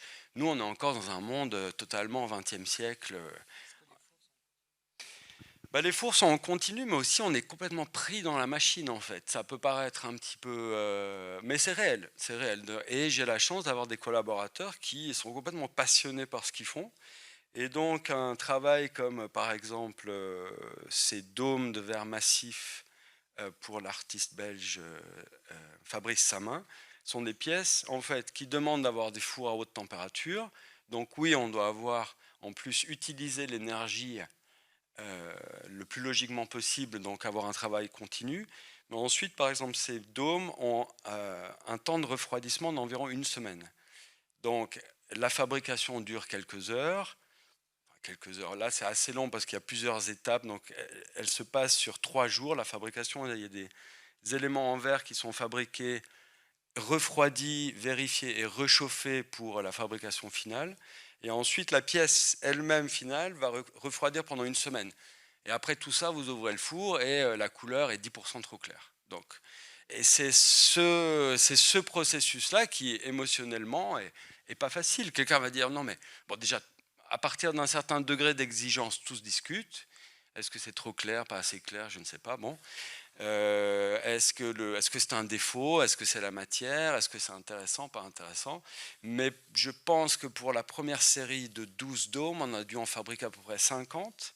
Et sur une quantité, voilà, un refroidissement d'1 semaine. Donc c'est extrêmement lourd comme fabrication. C'est lourd et ça nous renvoie à cette dimension encore, à cette temporalité nécessaire. On a l'Institut français avec nous qui rend possible certaines temporalités par le soutien. Tu nous as parlé aussi du cadre économique qui peut être parfois aussi, j'imagine, un peu lourd, parce que voilà, c'est une pression. J'aimerais bien aborder avec vous la question du financement. Comment on finance ces possibilités de temps long, ces possibilités de recherche, avec une finalité incertaine et parfois caduque, on ne sait pas. Est-ce que, peut-être Anne, tu as envie de revenir là-dessus? Alors du coup sur MacSup, qui est ce projet, alors le fait qu'on était 7 établissements du supérieur de Lyon, plus le musée d'art contemporain, finalement chacun apportant un peu de financement par les laboratoires, les structures pédagogiques, les départements et le musée, on est arrivé facilement à avoir un budget. Et on a été financé assez facilement parce que comme c'était multidisciplinaire, interétablissement, quand on demandait par la DRAC, par la région, tout ça, ça marchait assez bien. Ce qui a été impossible à faire et qui est toujours impossible, c'est de regrouper l'argent au même endroit. Bon, c'est peut-être très administratif, mais comme on était plusieurs disciplines, plusieurs universités, des trucs très académiques, on n'est jamais arrivé pour l'instant à pouvoir mettre les sous tout au même endroit et faire des factures normales. C'est-à-dire qu'on est une trentaine dans le COPIL, sans chef, juste 30 sur les différents établissements. Et dès qu'une facture arrive, on dit qui c'est qui la prend, et puis chacun la prend au fur et à mesure. Donc voilà, donc la gestion de l'argent est compliquée. Par contre, pour avoir eu de l'argent, finalement, c'en est pas trop mal sorti. C'est un budget, donc on paye en fait essentiellement l'artiste, on paye les monteurs pour la restitution si besoin, et on paye des teasers, enfin on les filme pour promouvoir le MacSup. Et cette année, avec MacSup International, on a fait venir un artiste canadien. Un artiste canadien, ça a vite coûté plus cher parce que enfin, je parle ça comme ça, mais en fait, les budgets à Montréal ne sont pas les mêmes pour les artistes. Et du coup, on a réduit notre résidence pour être à hauteur. Et à l'inverse, on a réduit aussi la résidence à Montréal pour être équivalente. Et là, un artiste français doit partir à Montréal en septembre-octobre pour la saison inverse. Et là, par contre, ça a demandé plus de sous, donc on a dû demander à l'Institut français, à différents instituts. Justement, ça a été soulevé tout à l'heure, cette question de rémunération de l'artiste et aussi d'une réalité de résidence de recherche comme un moment peut-être de suspendu dans sa vie quotidienne, mais la vie quotidienne continue. Il faut. Ouais. Alors, c'est pour ça aussi qu'on a fait des résidences perlées, c'est-à-dire des ateliers de 3 heures. Au début, on a pris des Lyonnais. Donc, du coup, ça ne perturbait pas leur vie quotidienne. Ce qui a été le plus dur, c'est de trouver un calendrier pour tout le monde. Et ça, il a été établi et fixé, je dirais, 6 mois avant. Et ensuite, du coup, ça lui permettait de venir faire ses ateliers et repartir et continuer sa vie, quoi. Le fait qu'il soit sur Lyon. Après, quand on a pris des Marseillais, des Parisiens aussi. Eux, on leur payait le billet de train pour venir les 3 heures et repartir après. Donc, je pense qu'ils ont, enfin, en tout cas, ils ont tous continué leur pratique, leur enseignement, enfin, suivant ce qu'ils avaient comme activité autre. Et MacSup était en plus de cette activité-là.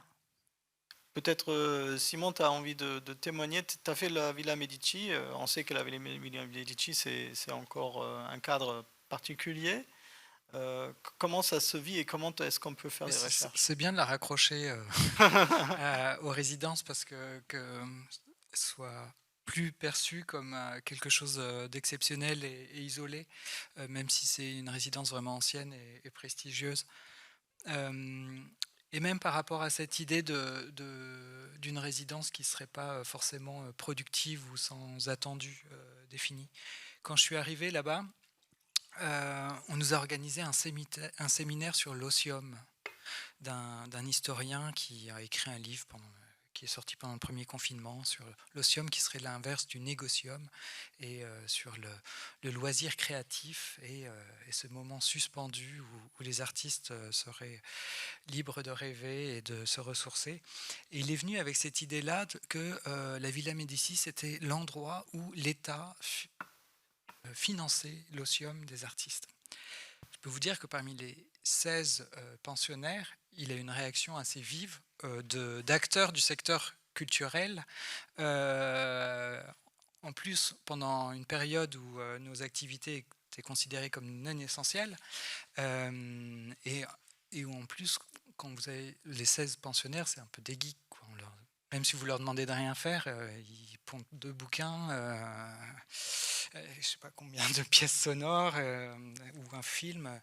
Donc ça, c'est une question qui n'est pas si évidente que celle des restitutions ou des attentes, parce qu'il y a aussi il y a des attentes des différentes structures qui sont allées, pour les caricaturer, du côté des fondations d'entreprises privées.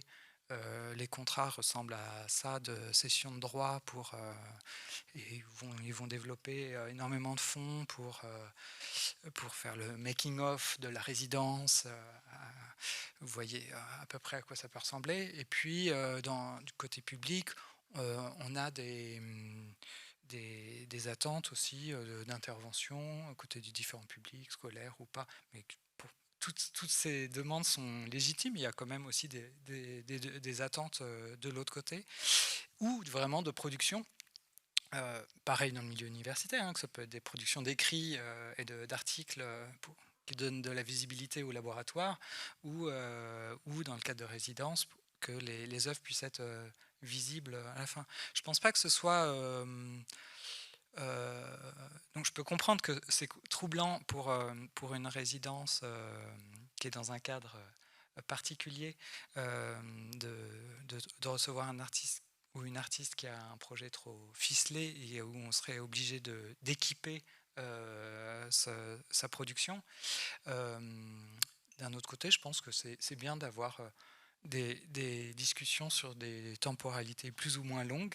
Ça ne veut pas dire qu'il faut que les œuvres soient terminées au bout d'un mois, au bout de 3 mois, mais qui est quand même ce cadre de résidence, soit des moments où on parle de qu'est-ce qu'on veut produire à la fin, partager avec quel public et sous quelle forme et comment financer tout ça.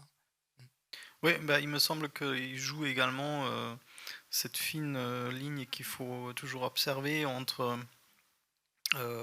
alimenter un fantasme de l'artiste chercheur pour qu'il y ait un financement parce que ça plaît, cette idée de l'artiste qui, par intuition, peut trouver des solutions et en même temps bah, vivre une réalité parce que un vrai enjeu, et on en a tous parlé, c'est de se retrouver au même niveau, c'est-à-dire on n'est pas l'artiste qui vient illustrer ou donner un coup de peinture à une recherche qu'il faut vulgariser, rendre partageable, et en même temps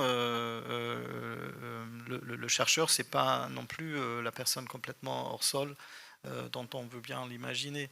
Donc ce travail sur le fantasme, il me semble, pour revenir sur ce qu'on a dit au départ, c'est aussi une réflexion sur la recherche en tant que telle, la recherche en résidence. Ce travail sur le fantasme, il me semble, c'est un travail qu'on doit également faire en faisant la résidence, sur place. Non? Oui? Tu es d'accord?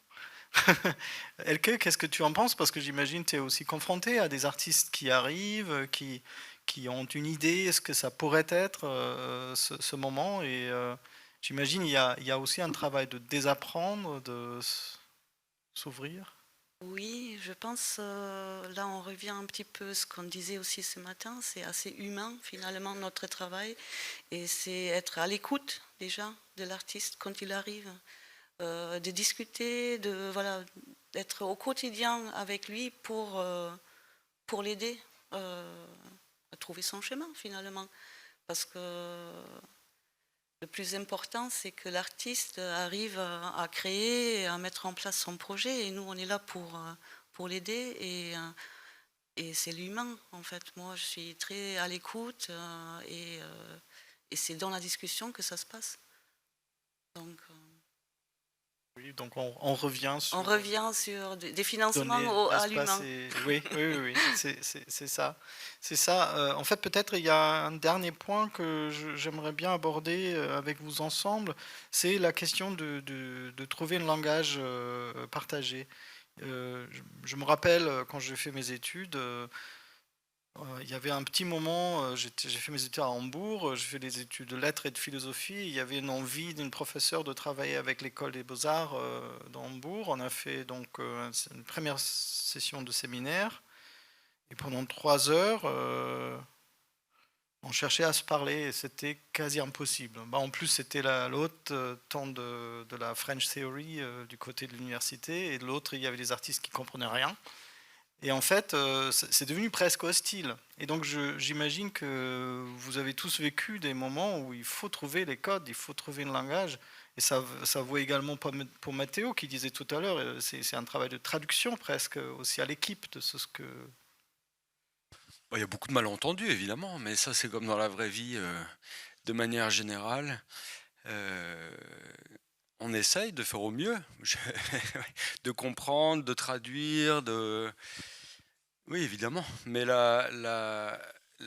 non, mais ça, en tout cas, moi, je suis j'ai beaucoup de plaisir à écouter tout le monde. Ce sont des perspectives différentes, mais en tout cas, ouais, l'humain et le financement reviennent assez régulièrement. J'ai l'impression qu'il n'y a pas vraiment de règles dans ces différentes pratiques. En tout cas, on me demande souvent, par exemple, comment ça se passe avec un artiste, etc. Effectivement, il n'y a pas de règles. Il y a certaines situations où tout est extrêmement cadré, tout a été planifié avec des plans, des 3D, et d'autres fois, c'est juste une pensée, juste dire, voilà, j'ai rêvé un truc. Donc ça va jusqu'à ce cliché-là, mais effectivement, de se battre un peu contre les clichés, quels qu'ils soient.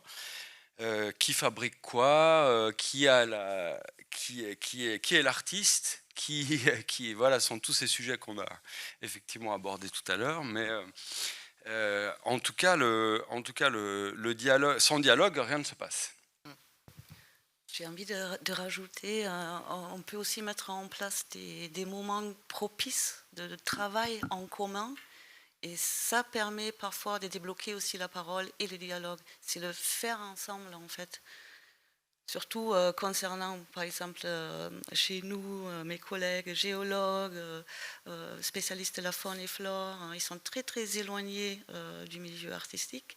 Mais les intégrer dans un projet, les faire participer à quelque chose, même manuellement, tout simplement, ça débloque quelque chose et ça crée des liens et ça crée un dialogue aussi et ça facilite beaucoup de choses. Donc ce sont des petites choses comme ça qu'on peut mettre en place, voilà, qui aident à mieux se parler en fait. Juste pour rebondir ce que tu viens de dire, donc ce que on a remarqué donc à MacSup, c'est que du coup, ce que j'ai remarqué, c'est que l'art en fait permet aussi des interactions entre disciplines scientifiques. Parce que tu disais que c'était difficile entre philosophes et artistes, mais il faut savoir que même entre chimistes et physiciens, bon, ça passe à peu près. Entre biologistes et physiciens, on commence à complètement décrocher. Entre philosophes et, et biologistes, et encore, c'est pas le pire, physiciens et philosophes.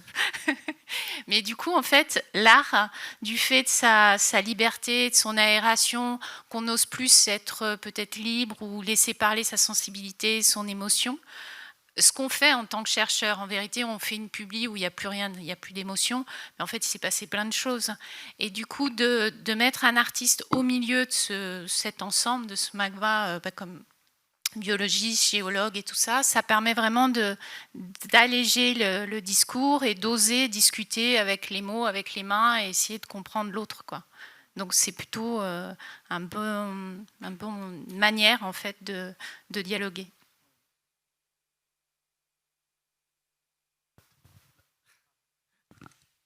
Du coup, il y a eu un apport de l'artiste quand elle est venue avec son bitume et c'est quelque chose sur lequel vous auriez bossé ou que vous auriez pu trouver ou explorer de votre... Alors ça, c'est effectivement pas du tout. Moi, j'aurais jamais travaillé sur le bleu du ciel. Je travaillais sur toute autre chose, des matériaux luminescents et tout ça. Non, sans la rencontre, j'aurais jamais travaillé sur ces matériaux-là, clairement. Donc on peut dire, peut-être pour synthétiser à cet endroit-là, que le rôle de la résidence par rapport à la recherche, c'est peut-être moins d'être un laboratoire et plutôt de donner un cadre pour que le courant passe, pour qu'il y ait un dialogue possible, pour qu'il y ait une circulation qui peut se mettre en place et notamment peut-être débloquer ces connaissances tacites qui sont parfois inconsciemment déjà en train d'agir et de permettre ces rencontres.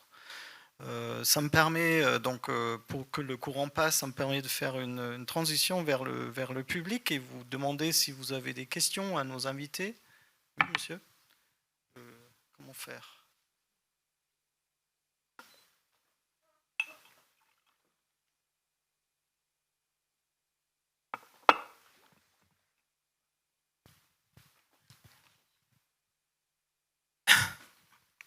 Oui, je m'interrogeais simplement si la recherche,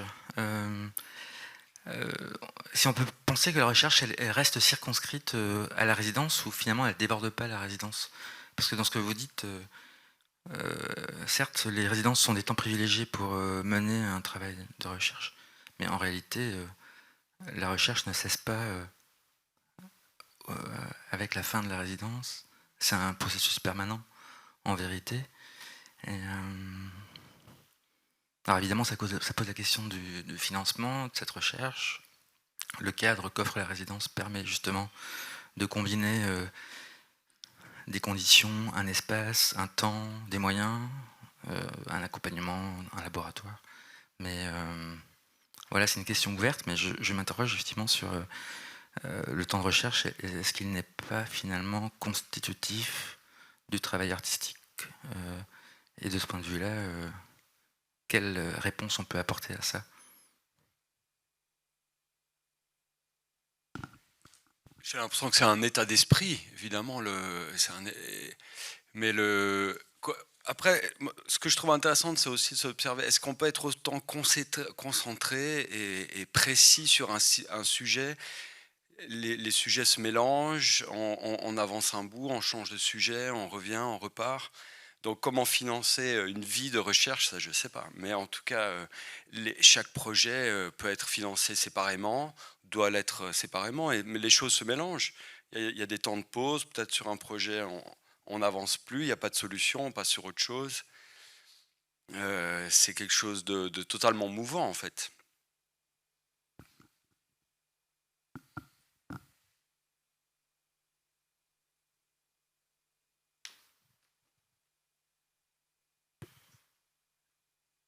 Moi, je me disais peut-être à cette question, et je vous la pose aussi, est-ce que c'est pas un moment, la résidence, justement d'apparition, que la résidence est un dispositif qui rassemble les petits ingrédients peut-être qui vont peut-être faire apparaître des graines de recherche qui vont évidemment être poursuivis après, mais ces moments où apparaît quelque chose.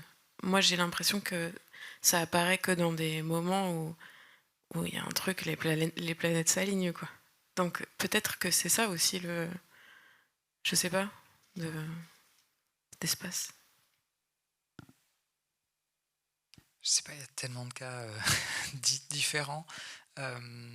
Oui, certainement, le moment de rencontre, qu'on nous mette en connexion avec de nouveaux interlocuteurs et interlocutrices. Mais peut-être qu'il faut aussi sortir du schéma qui est parfois systématique, rédaction d'un projet, donc d'une candidature, début de résidence, restitution de résidence, et puis comme si on était tout d'un coup concentré uniquement à ça. Surtout pendant les résidences longues, tout le monde me demande mais c'était quoi ton projet pour la Villa Médicis sur un an? Heureusement que je ne travaille pas sur une chose.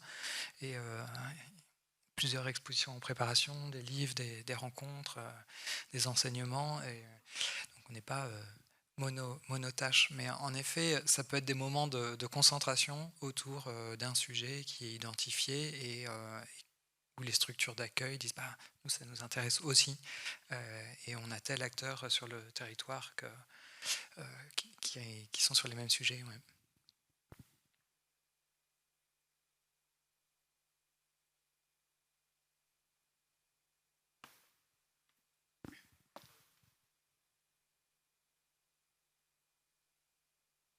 Bonjour.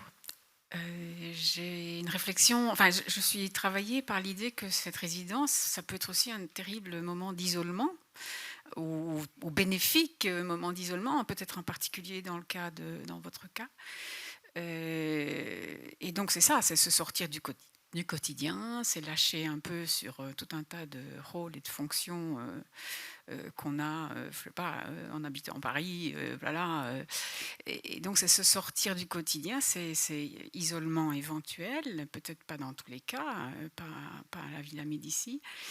Et est-ce que c'est toujours bénéfique pour l'artiste? Enfin, il doit se préparer à ça en quelque sorte. Est-ce qu'il y a des ratés, des résidences où la personne est complètement en désarroi? Oui, je peux répondre à cette question-là parce que, en général, ça se passe assez bien. Parce que l'appel à projet est formulé d'une telle manière que les artistes savent que c'est un site naturel protégé. Ils connaissent un petit peu quand même le cadre, même si c'est très très loin de ce qu'ils s'imaginent finalement. C'est très difficile quand il vient sans voiture. Là, c'est vraiment problématique, mais ça peut se faire, hein, et ça peut aussi très très bien se passer. Là, sur les 10 ans que je travaille au sein de la résidence, j'ai eu une artiste qui a très mal vécu la résidence et qui a eu une dépression au bout de 2 semaines parce qu'elle était très citadine, tout simplement, et je pense qu'on a fait un mauvais choix, finalement, à la candidature. Et on n'a pas mesuré ça. Et puis voilà, elle a très mal vécu en fait sa résidence. Et j'ai rien pu faire aussi pour la mettre à l'aise parce que c'était un blocage trop isolé. Et oui, ça peut poser problème, mais c'est très rare. Et souvent, c'est plutôt bénéfique finalement. Même cet isolement, même se perdre et être qu'est-ce que je fais, je ne sais plus quoi faire. Ça crée à un moment donné quelque chose qui, voilà, on switch dans la création du coup. Mais le sujet a été abordé ce matin par Clara Denidé en disant qu'on n'est pas tous et toutes égaux et égales devant, dans notre recherche et comment on cherche à sociabiliser dans ces contextes-là. Moi aussi, j'aime bien discuter et les résidences collectives comme les ateliers des arcs, par exemple, où ils prennent un groupe d'artistes, c'est une super expérience. Mais d'un autre côté, il ne faudrait pas que ça devienne une obligation de sociabilité, qu'il y ait de la place pour des artistes qui ont envie en effet de s'isoler ou qui n'ont pas forcément envie de se mettre en avant, et qu'à un moment donné des institutions disent non mais ce que tu fais est important à notre regard et on veut te soutenir sans toutes ces obligations de visibilité, de discussion. Voilà, c'est juste pour contrebalancer. Évidemment j'aime le collectif, j'étais enthousiaste à voir les images d'Anvers, mais on peut imaginer une autre ambiance aussi et d'autres recherches.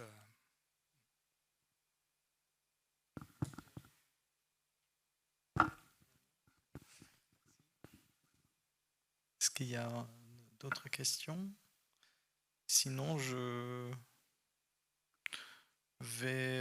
non, je vais pas tenter une conclusion parce que c'est pas possible. La conclusion sera plutôt de vous inviter à continuer vos engagements parce que chacune qu'on a pu découvrir, entendre aujourd'hui, nous a montré à quel niveau il est important, comme disait Mathéo, à un moment donné, de ne plus regarder l'heure.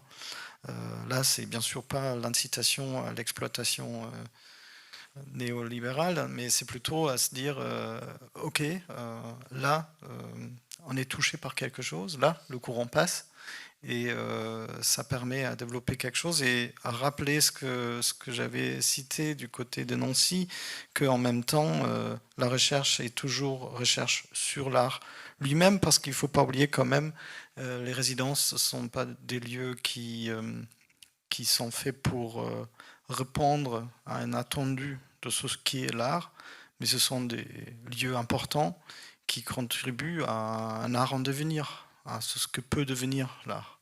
Et c'est à cet endroit-là où j'entends aussi la recherche que vous entretenez, chacune de sa manière. Je vous remercie beaucoup et je passe la parole à notre invité pour justement présenter la Villa Van Eyck. J'avais déjà un tout petit peu commencé à dire de quoi il s'agit, mais Gala Alexa, elle aura peut-être la possibilité de rebondir aussi sur des choses qui se sont dites, notamment par rapport à la Villa Medici, parce que la Villa Van Eyck, c'est quand même aussi un haut lieu très reconnu et très représentatif aussi. Donc encore les enjeux politiques qu'on n'a pas trop touchés dans cette table ronde. Alors, je passe la parole. Tout à fait, merci. Donc la Villa Van Eyck, c'est une résidence pluridisciplinaire de recherche à la Jan van Eyck Academy à Maastricht, aux Pays-Bas, qui est le fruit d'une coopération entre l'Institut français des Pays-Bas, l'Institut français de Paris et la Jan van Eyck Academy. La Jan van Eyck Academy donc, est une résidence pluridisciplinaire post-diplôme qui est assez spécifique aux Pays-Bas, qui s'inscrit dans le même cadre que la Rijksacademie à Amsterdam. Donc c'est une résidence qui propose à des artistes, des designers, écrivains, curateurs, architectes du monde entier le temps, l'espace et l'expertise nécessaires pour développer en profondeur leur pratique artistique.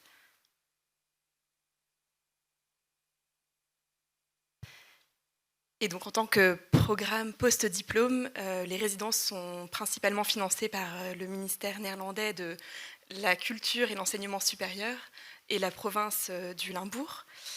Alors, plus d'informations au sujet de la localisation. Maastricht est une ville très au sud, qui se situe au sud des Pays-Bas, une ville très européenne. C'est d'ailleurs pour ça que vous la connaissez probablement, qui est donc à la frontière de la Belgique et de l'Allemagne. Donc il y a une porosité entre les différents territoires. Et c'est ce qui également inscrit cette résidence et le programme des différents résidents dans cette géographie-là.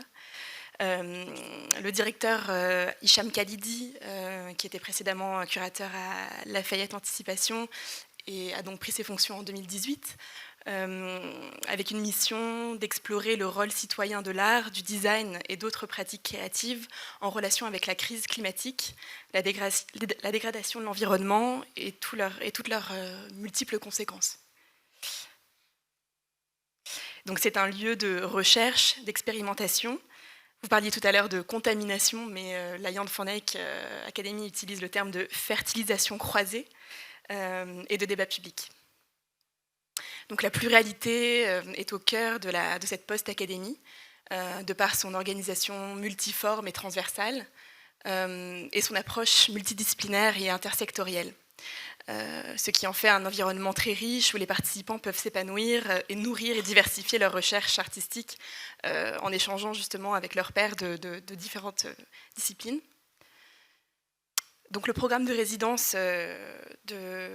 que nous avions soutenu par le passé sans avoir de Villa Van Eyck à proprement parler regroupe une quarantaine de résidents internationaux et néerlandais. Donc il faut compter à peu près la moitié des artistes sont néerlandais et l'autre partie sont donc des résidents internationaux qui ont été sélectionnés par un comité de sélection suite à un appel de candidature et sélectionnés donc, par différents experts. Il y a une mise à disposition d'un studio individuel, mais également une allocation d'une bourse à hauteur de 1 000 € par mois, et une bourse de production également, même si vraiment c'est un travail de recherche, mais il y a cette possibilité de financer la production également. Et évidemment, ce qui fait le point fort de cette résidence de la Jan van Eyck Academy, c'est l'accompagnement auprès dans le paysage néerlandais et aussi international.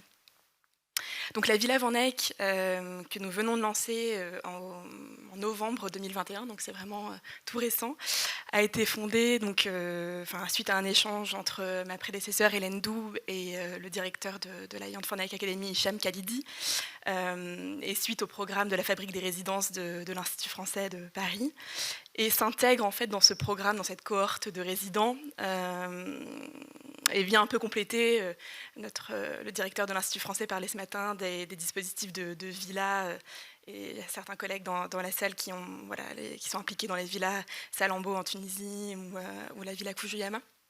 Et vous parliez de la villa d'Indicis tout à l'heure. Donc notre villa finalement on soutient la présence d'un artiste français, avec une attention particulière qui est portée aux candidatures issues du département d'Outre-mer.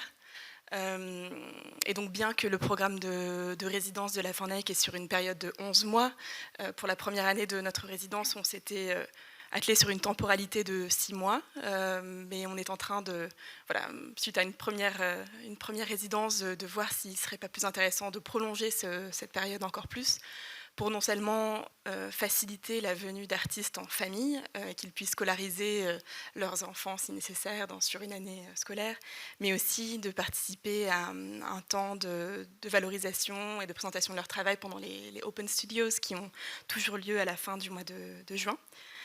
Donc cette année, on a pu accueillir Yasmine Atouman, qui est une artiste dont la pratique s'inscrit dans le domaine de l'art environnemental et du land art, et qui a beaucoup travaillé sur l'île de la Réunion autour des questions de l'évolution des rivières et des fleuves, et qui se retrouve en fait à Maastricht aux côtés de la Meuse, et montre vraiment un projet justement très interdisciplinaire autour des impacts du changement climatique sur la montée des eaux. Vous avez quelques images de la résidence, on voit des studios.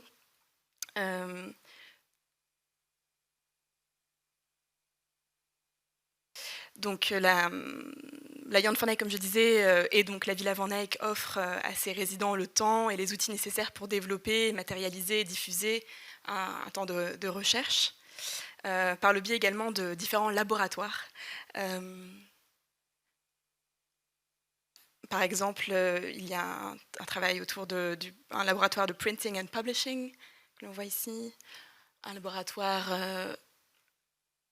de photographie, une bibliothèque de recherche qui est mise à disposition des résidents, un laboratoire autour de la gastronomie, du food lab, donc avec un jardin, un verger dans lequel les résidents peuvent intégrer dans leur recherche ou bien justement utiliser pour des expérimentations.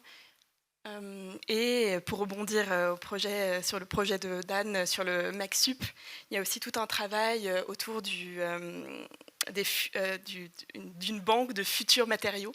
Donc on voit tout un travail d'inventorisation de différents types de matériaux qui peuvent être utilisés dans le travail de recherche.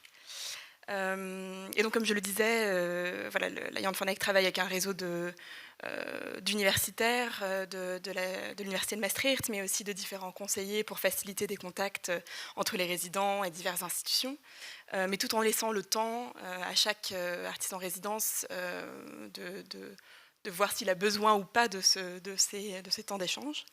On parlait d'interdisciplinarité et de la nécessité justement de créer des temps de dialogue entre les différentes disciplines. Et la Jan van Eyck Academy a mis en place des in-labs qui permettent aux résidents de travailler ensemble sur des projets interdisciplinaires.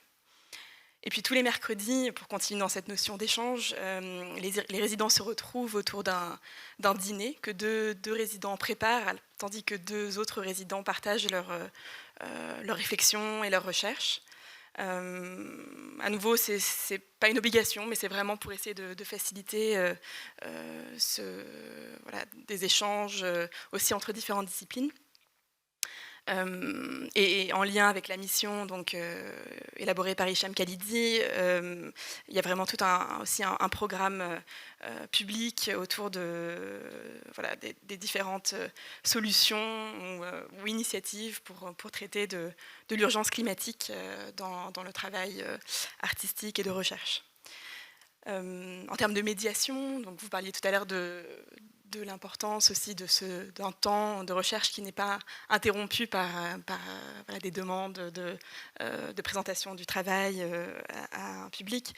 La Jan van Eyck Academy a un travail avec un centre d'art qui s'appelle Mares à Maastricht et qui lie en fait différents programmes scolaires à Maastricht avec quelques artistes en résidence.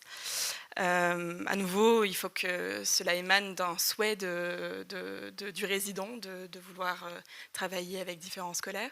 Actuellement, ce programme-là est essentiellement en anglais et ça nous pose une question également, nous, de comment faire en sorte que notre artiste français, qui certes est anglophone, mais pas forcément à l'aise toujours d'intervenir comme ça, puisse peut-être venir enrichir le travail que l'on souhaite faire autour de l'apprentissage du français dans la zone de Maastricht.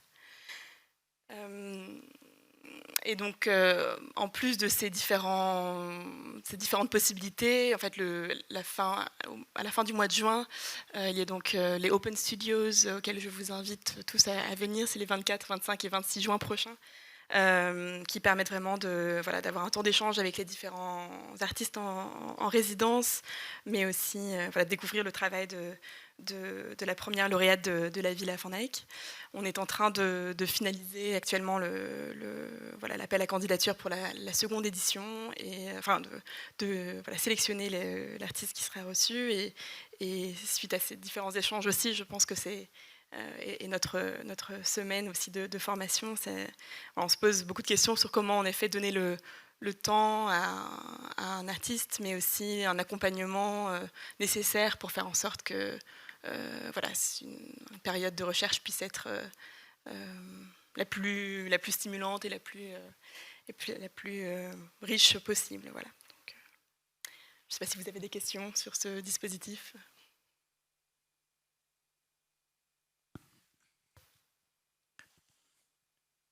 Merci. je ouvre à nouveau vers le public si vous avez envie de revenir sur certains points qui ont été abordés, ou notamment sur des points qui n'ont pas été abordés.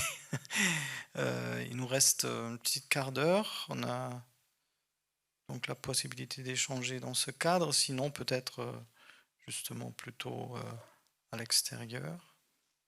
Ah, Anne. Je voulais simplement revenir sur la question de madame tout à l'heure. Moi, il se trouve que comme Elke, je travaille un petit peu sur des endroits maritimes et littoraux et insulaires. Et on n'a jamais eu de soucis avec quelqu'un qui serait en panique tout seul sur une île ou quoi. Ce qui se dégage justement de ce type de résidence, en tout cas de recherche, pour ma part, de ce que je peux voir, c'est un temps, on en a parlé, un temps très long, mais aussi, tu en parlais avec eux, un choix, c'est-à-dire que on peut se planter dans le choix du résident ou de la résidente, mais il y a un travail vraiment conséquent sur la prospection, donc une prospection dont on parle beaucoup, qui est fondamentale. Et puis, on parle aussi de temps long de la recherche, mais aussi du point de vue de la résidence. On s'engage parfois, en tout cas, à un temps de résidence très long. C'est-à-dire que la résidence n'est pas toujours conçue comme le seul temps de présence dans les lieux, mais il peut y avoir un temps d'accompagnement en amont, vraiment conséquent, et aussi ensuite.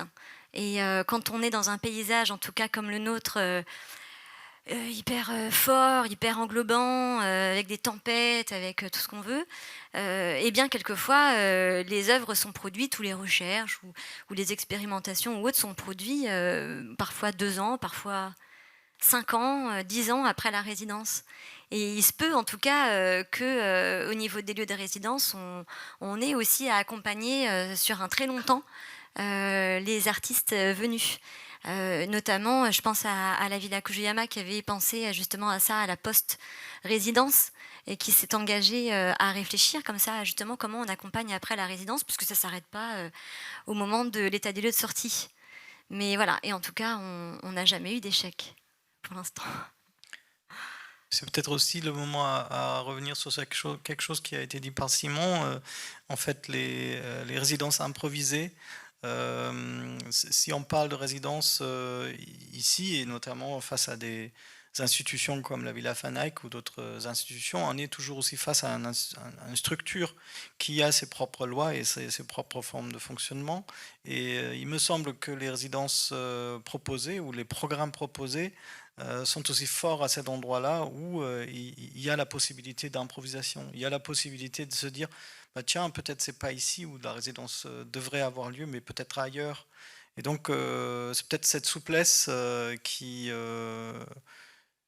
fait également que cette tuchée, donc cette belle rencontre peut se produire, parce que parfois ça se produit ailleurs et pas là où c'est attendu. C'est juste sur le lieu. Alors, contrairement justement à ce que vous avez expliqué, nous, MacSup, c'est au contraire, on leur donne pas de lieu, on leur donne juste de rester dans la région de Lyon. Et du coup, il y a certains projets où ils passent leur temps dans un atelier et ils vont faire tous les ateliers dans ce lieu-là et ils vont fabriquer. Et puis, il y a eu un artiste qui nous a dit, on a cette séance, on doit pouvoir faire 10 km en 3 heures, et on a fait le tour de Lyon. 70 km autour de Lyon à chaque atelier pour découvrir toute la banlieue à pied de Lyon, quoi. Et du coup, l'atelier, c'était découvrir avec sa sensibilité les environnements de Lyon, qui sont très variés puisqu'il y a des zones industrielles comme des zones très résidentielles. Et du coup, effectivement, là, on n'avait pas du tout, on leur donne aucun cadre de lieu, au contraire. Des anecdotes de résidences improvisées, j'en ai pas mal. Peut-être la plus amusante, c'est celle d'une directrice d'un centre d'art qui, pendant la préparation du travail pour l'exposition, m'envoie en résidence chez sa mère. Je pense à Elfie Turpin et Martine Turpin. du Crac Alsace, en me disant ça va te faire du bien, tu vas pouvoir travailler, et puis tu verras son mécano, il est incroyable. Et j'ai rencontré un mécanicien à la retraite avec qui on a réalisé la pièce. Dernièrement encore, il y a un mois, donc je viens de faire un livre sur les carrières de pierre de l'Oise. Et à force de chercher dans les mêmes coins, de tourner en rond dans les mêmes communes, j'ai fini par m'installer chez la maire de la commune. Et donc, il y a souvent dans les parcours comme ça alors je sais pas, pour le coup, c'est pas du tout institutionnalisé, c'est hors contrat, mais ça existe dans les parcours. Ouais. Hors contrat, mais tout pour autant fertile. Je me rappelle plus la tournure. Fertile. Comment c'est ça, c'est ça. Peut-être ce qui me permet aussi de revenir sur un point qu'on a abordé, cette possibilité d'improvisation, et c'est ce qu'on disait par rapport à des langages partagés. Il me semble, depuis ce matin, il y avait également une façon de parler des résidences comme un élément d'accompagnement de l'artiste, comme quelque chose qui le soutient, presque comme de l'assistanat pour assister l'artiste à arriver à créer. Et il me semble que ce qu'on a entendu là, ce sont plutôt des démarches autres, c'est de se retrouver à une contrainte, enfin aussi dans une situation qui te pousse à quelque chose, qui te fait faire, et fait avancer, peut-être aussi te oblige à te déplacer, on en a parlé.